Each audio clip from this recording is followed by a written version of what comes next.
Muhammad sallallahu alayhi wasallam used to cry the nights. Why? Why? هذا الإمام النبي المعصوم ضرب قالوا ساحر قالوا شاعر قالوا مجنون. النبي صلى الله عليه وآله وسلم بكى من أجلك، ضرب من أجلك، طرد من أجلك، أوذي من أجلك، طلقت بناته من أجلك. Why? সেদিন সাহাবীরা আপনার চোখে পানি দেখে বলল, ইয়া রাসূলুল্লাহ, আপনি কাঁদছেন কেন? আপনি বললেন, আমার ভাইদের খুব দেখতে ইচ্ছে করছে। Bilal radiallahu anhu to the Prophet, and he said, Ya Rasulullah, your brothers and your sisters are here, we're here. না, তোমরা আমার সাহাবী, আমার ভাই হলো তারা যারা এখনো দুনিয়াতে আসেনি। ما من نبي قبلي إلا دعا الله واستجاب الله له. আমার সেই বিশেষ দোয়াটি আমার উম্মতের শাফাআতের জন্য রেখে দিয়েছি। তিনি বলেছিলেন, এই দোয়াকে হাশরের ময়দানে আমি আমার উম্মতের জন্য ব্যবহার করব। और जब जहन्नुम में एक चीख मारेगी तो सारे इंसान और फरिश्ते और अंबिया ऐसे गिरेंगे और सब नफ्सी नफ्सी, आदम अलैहिस्सलाम नफ्सी नफ्सी, नूह अलैहिस्सलाम नफ्सी नफ्सी, इब्राहिम अलैहिस्सलाम नफ्सी नफ्सी, सारे अंबिया नफ्सी नफ्सी नफ्सी नफ्सी, मेरी जान बचा, मेरी जान बचा। मेरे आपके झोली फैला के खड़े, मेरी उम्मत को, मेरी उम्मत को। لكن وخجلاه.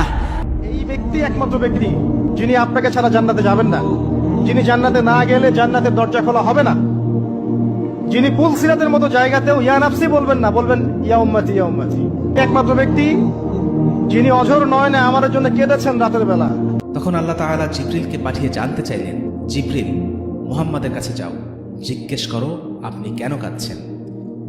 জিবরিল এসে আল্লাহ রসুলের কাছে জিজ্ঞাসা করলেন। তখন আল্লাহ রসুল সাল্লাল্লাহু আলাইহি ওয়াসাল্লাম বললেন, তিনি কাঁদছেন তার উম্মার জন্য। मलकुल मौत वहीं खड़ा रहा, जिब्रील वापस गए और वहां से पैगाम आया कि मेरे महबूब, আমি আপনার উম্মতের ব্যাপারে আপনাকে সন্তুষ্ট করব, আপনাকে ব্যথিত করব না। وأنت تستحي من سننه صلى الله عليه وآله وسلم، تستحي أن تظهر سنة، تخجل أن يقول الناس عنك ماذا تفعل.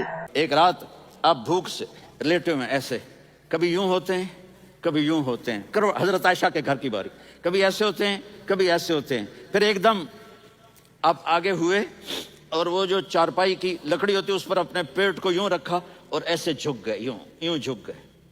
हजरत आयशा बेकरार होकर खड़ी हो बैठ गए, या रसूलल्लाह, ये आप क्या कर रहे हैं, ये क्या कर रहे हैं? फरमाया, आयशा भूख बड़ी, आयशा भूख बड़ी। যেদিন প্রচণ্ড ক্ষুধার তাড়নায় আবু বকর বেরিয়ে পড়েছিলেন, পেটে সারাদিন এক ফোঁটাও খাবার পড়েনি, তাই পেটে পাথর বেঁধে রেখেছিলেন। পেটটাকে চাপিয়ে রাখলে যদি ক্ষুধার অনুভূতি কিছুটা কম হয়।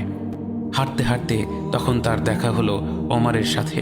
ওমর রাদিয়াল্লাহু তাআলা আনহু তাকে দেখে জিজ্ঞাসা করলেন, হে আবু বকর, এমন অসময়ে বাড়ি থেকে বের হওয়ার উদ্দেশ্য কি? তিনি বললেন, প্রচণ্ড ক্ষুধার কষ্টে বাড়িতে থাকা দায় হয়ে পড়েছিল।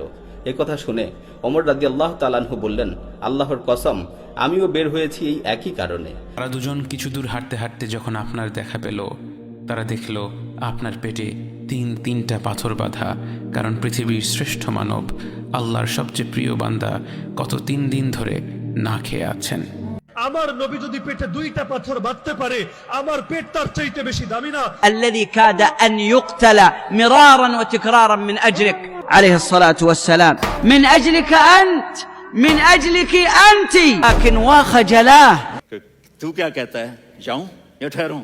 तो जिब्रील कहने लगे, या रसूल अल्लाह, अल्लाह आपकी मुलाकात के शौक में है। ऊपर सारे स्टेज सज गए हैं आपके वेलकम कहने के लिए, आज 7 आसमान के फरिश्ते इकट्ठे। Why would you cry the nights, Ya Rasulullah, when Al-Maqam Al-Mahmud was given to you anyway? You're already going straight to paradise. He cried the nights for you and I. Ya ummata